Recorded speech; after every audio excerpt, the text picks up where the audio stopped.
Was it worth it for Alexander Lukashenko, a European Union that so often struggles to reach consensus on foreign policy, this time quick to unanimously agree on new sanctions against Belarus over Sunday's forced landing of a Ryanair flight from Greece to Lithuania? More measures could follow after the brazen capture of Roman Pratasevich. Was the 26-year-old journalist and activist seen late Monday in a videotaped confession, such a threat that Minsk felt it was worth it to further alienate the West and scramble a fighter jet to force a commercial carrier to land. We'll ask what it says about the unprecedented standoff between Lukashenko and the street since last August's presidential poll. Is the strongman in power since 1994 losing his grip? Or, as some put it, is he crazy like a fox? Today in the France 24 debate, we're looking at the Lukashenko way of operating. Joining us from Naklo, Poland, he's the former Polish foreign minister, member of the European Parliament, Radek Sikorski of the Civic Platform Party. Thank you for joining us here on France 24. My pleasure. Hello. From Vilnius, the capital of Lithuania, Kirill Voloshin, co-founder of TUT.by, which is the biggest independent online platform for news, most popular inside of Belarus. I tried to log on. I can't. Why is that, Kirill? Say it again, beg your pardon. My pleasure being here, okay? Yeah, I was just saying your website, it seems, has been blocked inside of... Yeah, it's blocked from the last week, and we have almost 15, 16 people detained, and they're accused for not paying all the taxes, and the site was blocked because extreme information was posted on it. We're going to talk more about it in the show. We also want to welcome from Brussels Ekaterina Pearson-Legina. She is Legina, teaching assistant at the Université Libre de Bruxelles, the Brussels Free University. Welcome to the show. Thank you very much for the invitation. The France 24 debate on Facebook and Twitter, #F24debate. As airlines steer clear of Belarus's airspace this Tuesday, more international sanctions expected after that video overnight of Roman Pratasevich. The British Prime Minister Boris Johnson saying it makes for, quote, distressing viewing. Sharon Gaffney has more. Recorded at an unknown location, this video was posted online 24 hours after Roman Pratasevich was detained upon arrival at Minsk airport. I don't have any health problems, either with my heart or any other organs. I continue to cooperate with investigators, and I have confessed to having organized mass unrest in the city of Minsk. The journalist says he's being held in a pre-trial detention facility in Minsk. His father is among those who claim the video was made under coercion. I think he was forced to do it. These are not his words. It's not his intonation of speech. He's acting very reserved, and you can see he's nervous. It's very likely that his nose is broken because the shape of it is different. My son could not admit to creating mass disorder because he just didn't do any such thing. Activists have also criticised the video and suggested that the journalist was forced to admit wrongdoing. Exiled opposition leader Svetlana Tikhanovskaya says that she too was threatened into recording a video that was published by state media and posted before she fled to neighbouring Lithuania. She's retweeted the video of Pratasevich on Twitter, saying it looked like he was put under pressure and calling for his immediate release.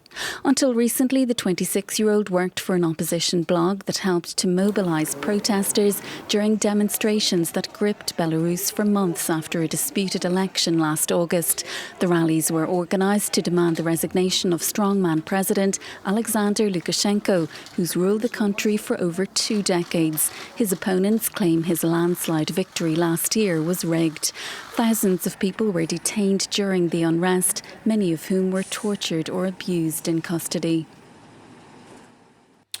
Kirill Voloshin, why go to all that trouble? Why bring down a Ryanair flight, force it to land, just so they could capture a dissident journalist who was unknown to the international community up to now.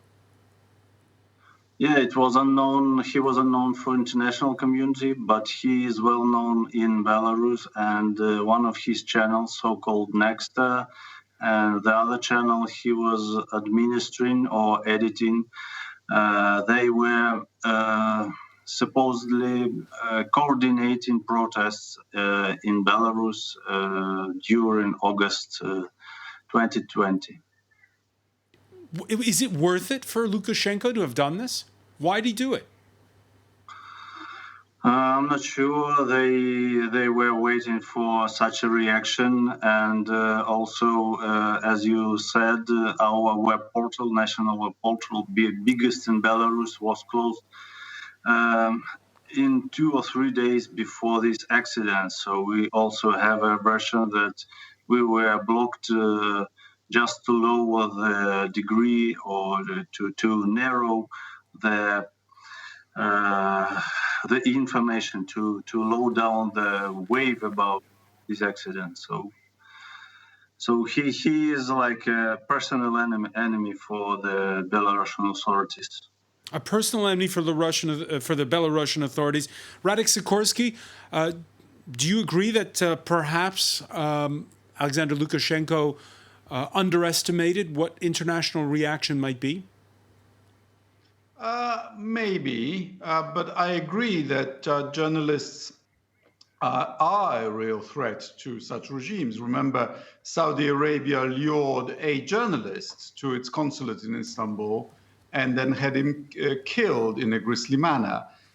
This is echoes of that. And let's remember that President Putin pursues former spies and has them poisoned with polonium or Novichok in Britain or in Germany or in Dubai. These are very paranoid people who want to stay in power at all cost because they've already stolen too much and killed too many people. And they don't care about the fate of their own countries. All they care about is about maintaining control. You make it sound as though you think Alexander Lukashenko has perhaps lost touch slightly? Well, he hasn't lost touch with his interest, which is regime survival. It's not, I mean, he's lost touch with the people of Belarus a long time ago. If he hadn't, he wouldn't have had to steal an election. Remember that this is all about, these protests are all about a grossly stolen election. All right, we have authorities in Minsk who've reacted. They claimed they'd gotten a bomb threat from Hamas and insisted they did everything by the book when they sent that MiG-29 fighter jet up to the sky to, as they put it, escort the Ryanair plane. Let's take a listen.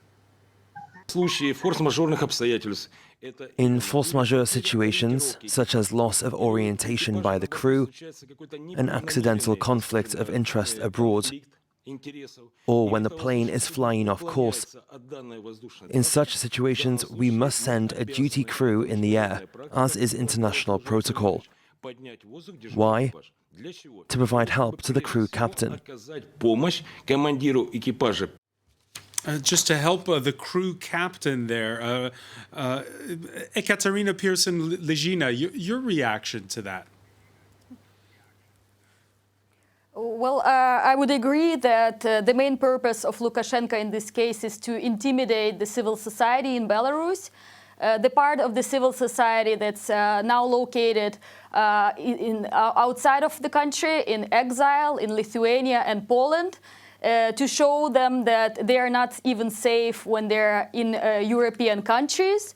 And on the other hand, of course, to intimidate the civil society and the opposition structures that are still located inside of the country. And it's a typical behavior for Lukashenko to escalate conflict. It's not the first time that he stages diplomatic conflicts with foreign countries. The first conflict dates back to '97, and then he had multiple diplomatic conflicts, some implying several countries at the same time.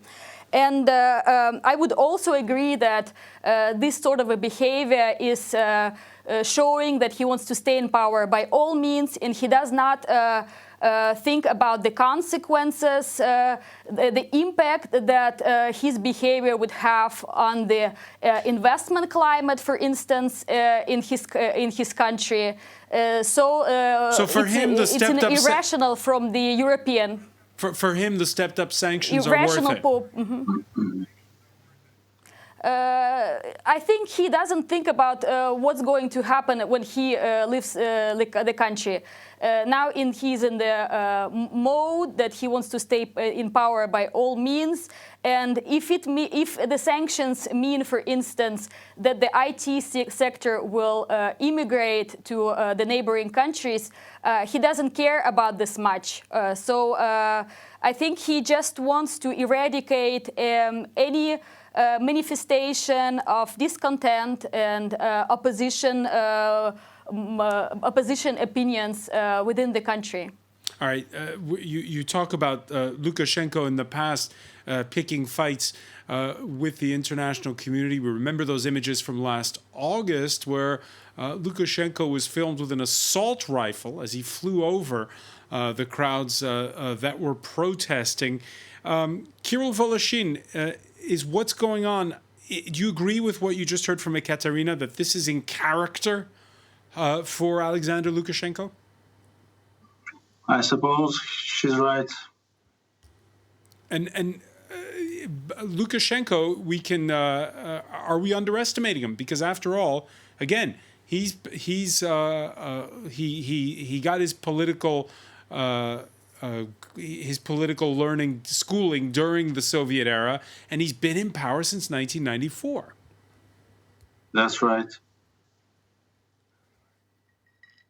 So is he the ultimate survivor, or is this a stretch too far? Everything that's happened since August. So if I'm getting you right, so I think he will continue doing everything to keep his powers in Belarus, and I suppose that authorities who support him, they don't care what will happen with the country, what will happen with people with their salaries, with economics. They have their one place, they have their special resources, and I think they will keep their places.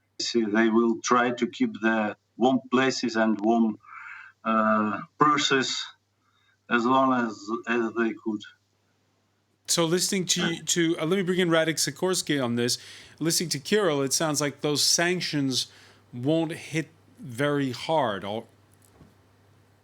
They will hit hard, but they will not make the regime cave. Just to come back to your previous point, I mean, this business about a Hamas bomb is absurd. First of all, Hamas has denied it. And secondly, there was a KGB team in Athens following Mr. Pratasevich. So how did they have foreknowledge that there would be a bomb on this plane? It's absurd. And we mustn't be taken in by such blatant regime lies. Just to be clear for our viewers, KGB in this instance means the Belarusian intelligence services, That's right. Not the Russians.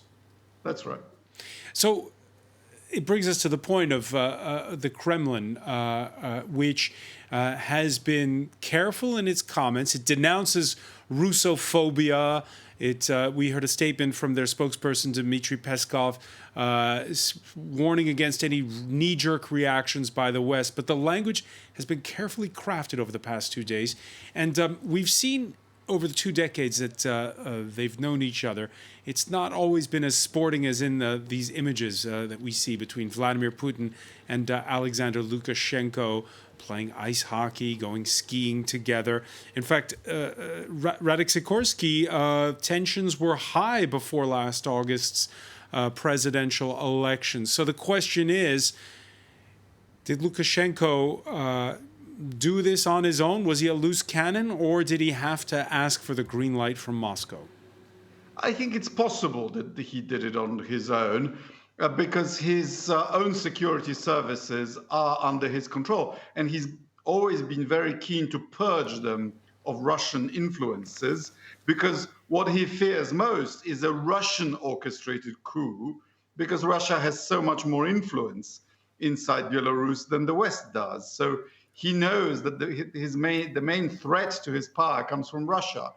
And you know, it's a complicated relationship. He's been to some extent a thorn and a cost center for Putin for all those years.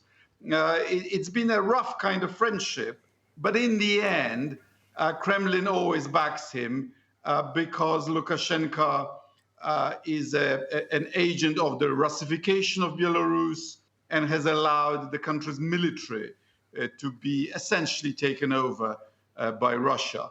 So a weakened Lukashenko is in Putin's interest because it promises that he will finally consummate the union of Belarus and Russia, the integration of the currencies, of the economic systems, and so on. So you agree, Katerina Pearson-Ligina, that this could have been done without any forewarning to Moscow? I think it could be done without a forewarning, but I forgot to mention that another objective of this coup, of this deviation of the plane, might be that Alexander Lukashenko wanted to elevate the spirits of the law enforcement agencies inside the country, because it's an action that could potentially be well received by the law enforcement agencies in Belarus. And as you know, his power is currently based on the law enforcement agencies on one hand, and on the other hand on the state vertical that still remains loyal to him. So it's also has this action has a destination for the internal public, for his supporters who have not heard any messages of the victory on the part of Lukashenko. And I would agree that he could have staged this coup without Russian help or with Russian help, but it does make him weaker when cooperating with Russia, more vulnerable to Russian influence as well. So in these conditions, the Russian regime can provide him less subsidies, energy subsidies, for instance, or loans, then he would have paid to Lukashenko that would be more strong. All right, when we come back, we're going to see whether the unanimous stance we heard swiftly from Brussels makes the EU stronger in this instance. Stay with us. You're watching the France 24 debate.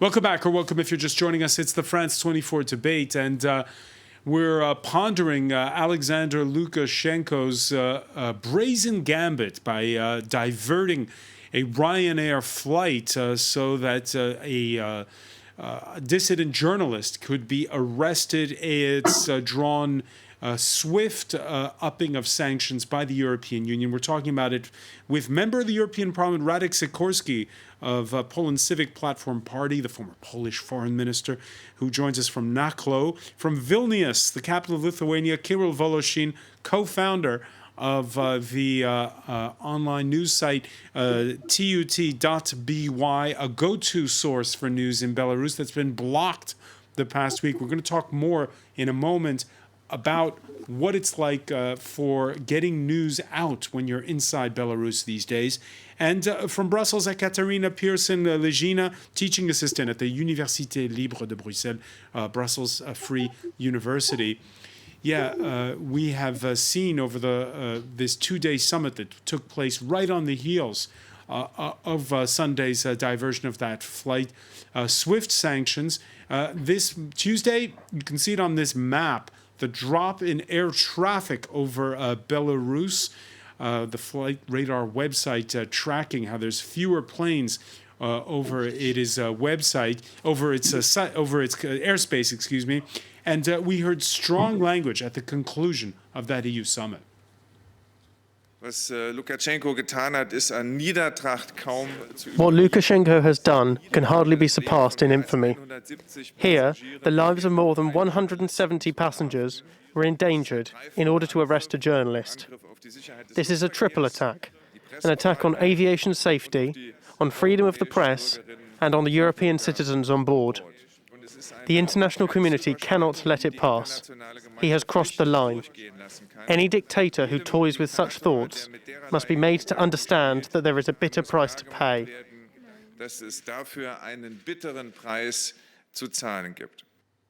Radek Sikorski, your reaction to Germany's reaction? Well, I'm actually quite proud of the EU's reaction. Look, one day we have this outrageous act of international piracy, and 2 days later we have some of the toughest sanctions we've ever imposed on a country. So I think the EU has worked rather well in this instance, perhaps because countries are not afraid of Belarus the way they would be afraid of Russia. 24 hours ago on this show, we had someone from across the aisle from you, Dominik Tarczynski, Polish member of the European Parliament from the ruling Law and Justice Party.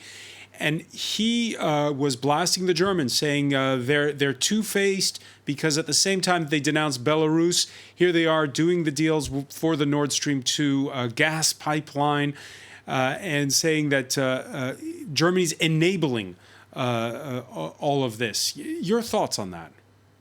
Well, I've been a critic of Nord Stream for many years. The issues would be linked if there was Russian KGB involvement, of which at the moment there is no proof. But yes, on Nord Stream, Germany put its economic interests ahead of the geostrategic interest of all of the EU, but I wouldn't necessarily link it to this issue. Our ruling party, of which Mr. Tarczynski is a member, is absolutely obsessed with Germany and things to do with the Second World War, and it's not always helpful. The fact that those sanctions by the United States were lifted on Nord Stream 2, and we've had this confirmation this Tuesday of that summit that's going to take place June 16th in Geneva between Joe Biden and Vladimir Putin. Does that further confirm for you the fact that perhaps this time Russia was not involved? I think Biden made the choice between a reset with Germany and the interests of Ukraine, Slovakia, Czechia, and Poland, and he's chosen to be helpful to Germany and Russia. This will be noticed in Central Europe. And I personally think it's a mistake. Personally think it's a mistake. Katarina Pearson-Legina, you agree? Well, I don't work on Russian sanctions. I work mostly on Belarusian foreign policy. So I think it would be hard for me to comment on this because I'm not competent on this. But I agree that it's the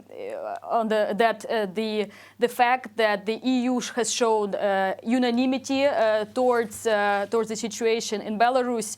It's a good thing. We have seen that it's not always easy because the interests of the countries are very different. But in this case, the situation in Belarus touched upon the interests of the European citizens.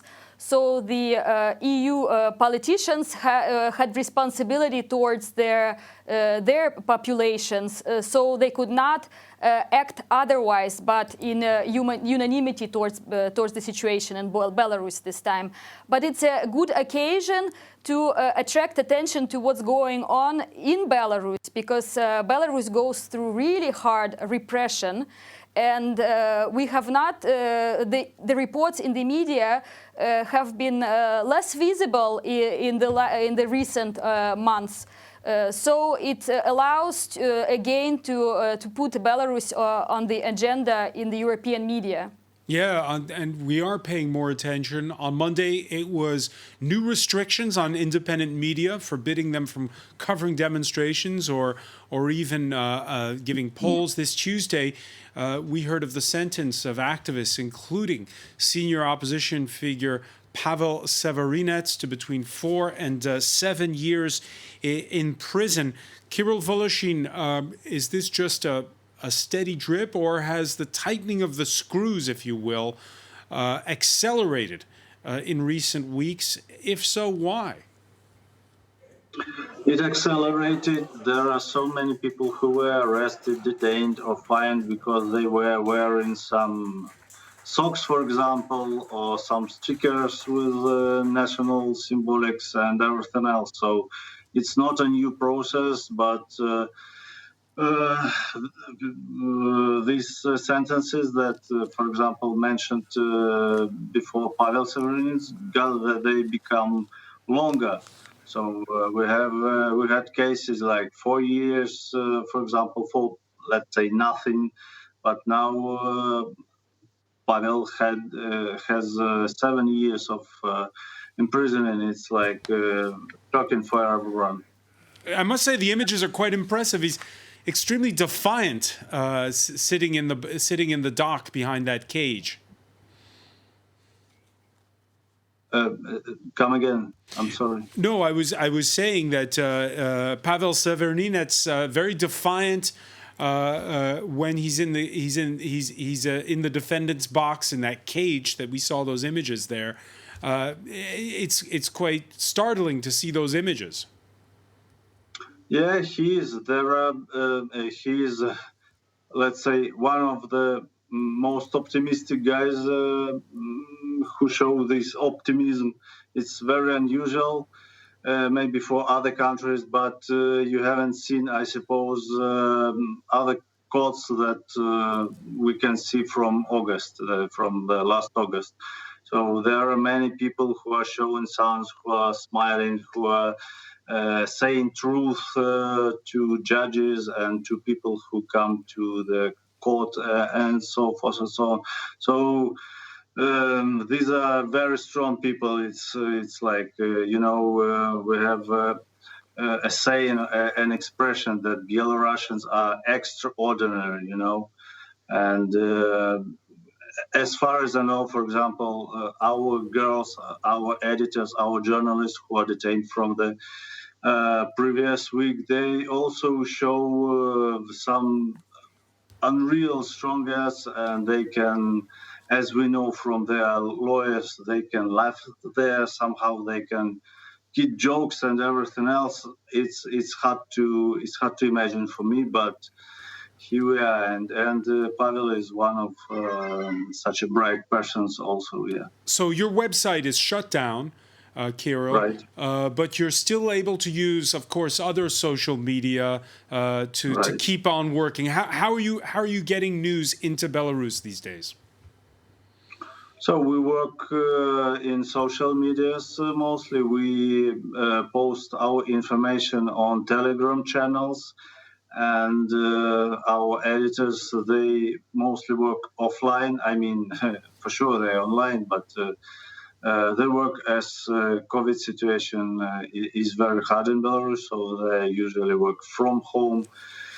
And they for sure try to do their best. And so, like previous days, where they were very active and very professional in showing what's going on with the plane, what's going on with Roman Pratasevich and everything else. So they are also heroes. Luckily, they are not in prison, but it's not a bragging. But they're real heroes. Yeah, and you mentioned how Telegram has been the weapon of choice. It seems like it's been the weapon of choice for a whole generation inside of Belarus. Channels on the social media app like yours, like Next to Live, the one of Roman have been informing citizens, offering opinions. And here you see, and we're showing it with this graph, so-called chat maps. Ekaterina Pearson-Legina, can you explain for our viewers what's a chat map?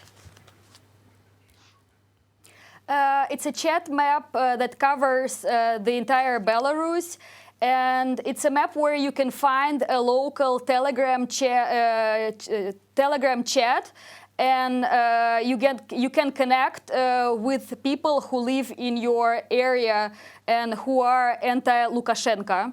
And there are also such in Belarus.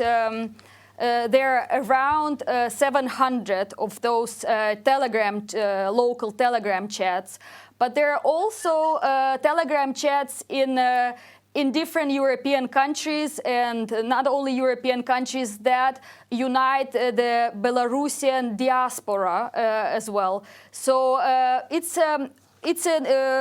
chats help people self-organize together, organize help for the victims of the repression, and so it depends on the chat. But there are different means how to get access to the chat. For instance, in one of the chats, you have to send a photo from your window to prove that you actually live in this neighborhood. And so this is how you gain access to these chats. And the admins of these chats have been targeted by the authorities. So the authorities not only try to hush up the bloggers and the journalists, but also the admins of these chats. And for some researchers, these chats represent a form of self-organization, a form of building democracy in Belarus from the bottom. So it's interesting because what you're describing here is there's two levels to it. There's the channels on Telegram for media outlets like that of Kirill Voloshin, and there are the chat groups. And how do you, if you're a user, right, if you're just an ordinary citizen, how do you fact check to make sure that the chat that you're entering gives reliable information? Well, the chats are not for the information itself. The chats are for self-organization of the citizens. These are the chats among people, for instance, who live in the same apartment building. So they can organize, for instance, through these chats, protest actions together. And then there are also channels that are used as media. For instance, the Telegram channel Nechta that had about 2 million subscribers in August when the protests have started. So it's a different scale, but Telegram channels become very popular in Belarus for multiple reasons. On one hand, they allow communication on a very large scale. Like I already quoted the example of Nechta that had 2 million subscribers, which is huge.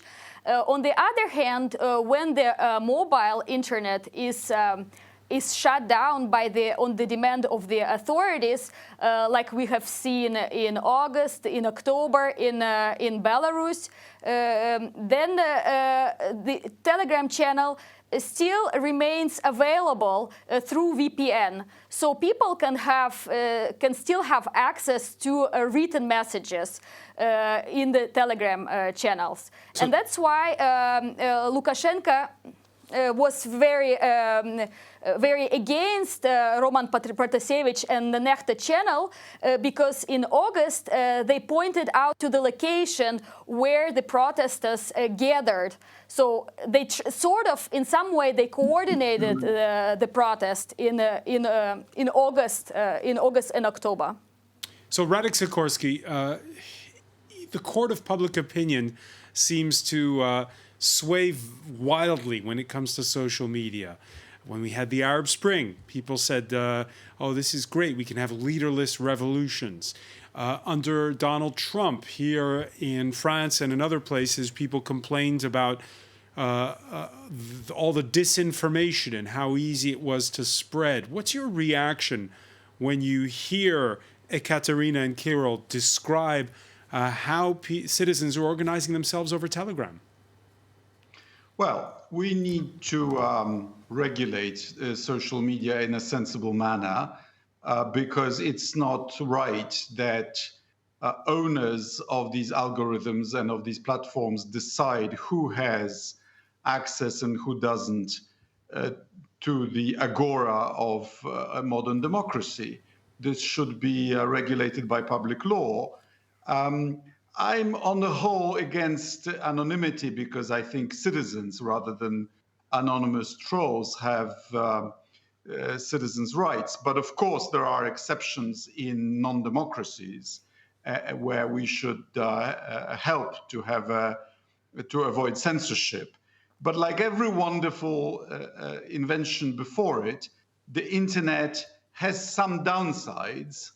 For example, these algorithms are designed to make us angry, to make us argumentative, and to seek to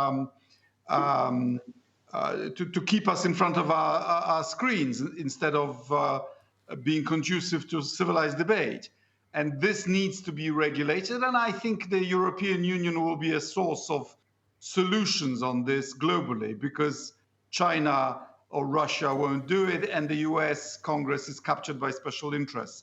So the hope for mankind is actually in the European Commission and the European Parliament. Yeah, with the Digital Services Act and the like. But again, Radek, let me ask you, when you hear the way our panelists are describing the way Telegram is working inside of Belarus, what conclusions can we draw from that? Well, there should be this ultimate defense against censorship in the form of anonymous channels. I think in our in free countries, freedom of speech should be balanced by responsibility for what you say, because there are just too many irresponsible people driving others to suicide and committing libel on a massive scale. So I think all these rights have to be balanced, and I'm glad that we've started the work in the European Parliament.